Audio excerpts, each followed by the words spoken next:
Tom Clancy's Ghost Recon Wildlands is now getting on for 5 years old, but despite its age remains surprisingly popular and well praised.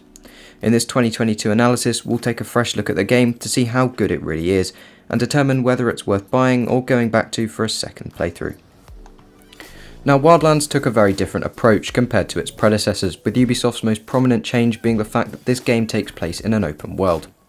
This seriously set the tone for Wildlands, showing that out the gate it would be a freedom-focused experience that would differ greatly to previous entries in the series. The setting of choice is a brilliantly diverse depiction of Bolivia. However, due to the fact that the premise of the game is taking down ruthless, corrupt drug operations, this caused a lot of controversy, and the Bolivian government actually ended up filing a formal complaint to the French embassy. After navigating the issues with its setting though, Wildlands managed a really quite successful launch, especially compared to the absolute train wreck of Breakpoint, and rightly so, because it has a lot to offer. Let's start with the story. In Wildlands, you're tasked with dismantling a cartel, working through all aspects of their operation. I should point out that this is not a story-driven game though. If you're looking for some heart-wrenching narrative, then you've come to the wrong place. Wildlands' plot does however serve a very good purpose, contextualizing the gameplay, and it does this very well. Think of it more as an intriguing backstory that gives your actions purpose. And it isn't badly written either, with a nice peppering of cutscenes and dialogue to facilitate at least some form of character development. What really impressed me though were the debrief and monologue videos that you get every time you unlock a new story/mission section. Each time you move on to a new target, you're given a special ops style overview of the person, their history, motives, and details of how to take them out, brilliantly voice acted and presented to fully immerse you in the task at hand. They call him El Pulpo, the octopus, because he's got his tentacles everywhere. You take him out, a lot of other pieces no longer connect, but I want to use him as a weapon. These story elements are however just the foundations for Wildlands' gameplay experience, which overall is equally impressive. For starters, the sense of freedom is just incredible. When it launched, Wildlands' map was the biggest game world of any Ubisoft title, which don't forget included all the Assassin's Creed and Far Cry games up to that point. Of course, it has now been dethroned by games such as this disappointment, however it's still an impressively big map with great landscape diversity.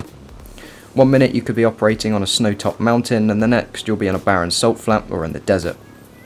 Travelling across it is really a lot of fun because of this, and there's also a lot of ways you can get around it, with all types of vehicles from cars to trucks, planes, tanks and more. The range of vehicles available is just one of the ways this game gives you ultimate freedom, because when approaching a mission, whether it be a base clearing or taking out a certain target, the player is just in complete control of how to execute it. Wildlands pretty much just gives you all the tools you could possibly need, which is why it can accommodate such a huge range of playstyles. If you wanted to take a stealthy approach, for instance, you could redeploy at night, make use of night vision, silencers and a long-range scope, yet you could approach the exact same mission by parachuting out of a plane with C4, mines and a grenade launcher in hand. This huge diversity within the possible gameplay styles is what really carries some other elements of the game, because to be completely honest, from a mission standpoint, Wildlands definitely falls on the repetitive side. The majority of missions will just be clearing bases, even if the final goal of that is often different, such as extracting a hostage or getting to some intel. This risky style of gameplay loop is however completely saved by the aforementioned freedom, and ability to approach objectives and missions in so many different ways and just however you please. The strong backstory also gives motivation to progress through the narrative, and the map also does its job. Because the landscape is so varied, two bases that are objectively very similar can feel completely different, and there are some really creative ones too, like one that's been dug into a mountain or hidden within mining tunnels. The atmosphere that Wildlands creates is another massive highlight for this game. The combination of so many well done elements, including the map, weather cycle, story, and even just tiny details such as the Bolivian music on the radio, the architecture, and the abundance of NPCs around streets and on the roads, start to turn this game into more of an experience. There are loads of options that support this too, with pretty in-depth HUD settings allowing you to choose your level of visual arcadiness. The Ghost mode is also a very welcome feature, allowing you to play the campaign in a more realistic Metal Gear Solid style, where you'll be forced into extreme stealth. Now for the second half of this video, I wanted to share 4 of my favourite features in this game, things that overall just really topped off my enjoyment of it. Number 1 is the AI Teamates. From the very beginning, you're given 3 accomplices to help you through missions. They're pretty damn helpful, providing combat support, marking enemies, and you can also sync up with them to take out small groups of people. You have pretty good control of them with a simple options wheel allowing you to issue basic commands such as telling them where to go or when to open fire. They deliver some pretty entertaining voice lines too, and they can also revive you. Occasionally they will get spotted though, so can break your cover, which makes things more realistic, but it also can be quite annoying.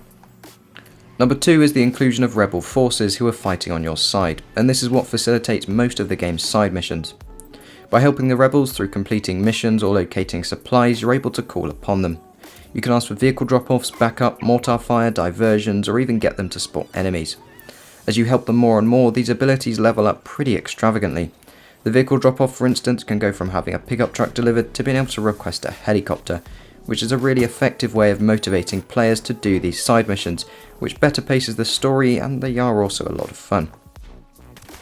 The third thing is the co-op play, because pretty much every part of this game can be played as a team with friends who can basically just stand in for their AI teammates. This is where I believe the game is at its absolute best, and I can't think of many other titles that give this good of a co-op experience. Planning and taking down bases or convoys is just so much fun with other people, thanks mostly to the amount of options you have, which of course I've talked about a lot already. There is also a very good public matchmaking system, which even offers presets for what sort of activity you're looking to do, whether that be the main missions, exploration or roleplay, and it will of course match you with other players looking to do the same thing. The online player base is also surprisingly active for a 5-year-old game, so it never takes long to find people to play with. Number 4 is customization, which will be important for some people and something to just brush over for others. Regardless, Wildlands does a very good job in this department with great weapon and character customization. There are loads of attachments for guns allowing you to craft the perfect weapon for the mission at hand, and the cosmetic options are also very in depth in terms of customizing your character's appearance but also their clothing, which is especially good because you'll spend most of your time playing in third person. Overall, it really is quite easy to see why so many people love this game. From its incredible map to its immersive atmosphere, Wildlands just gets a lot of things right.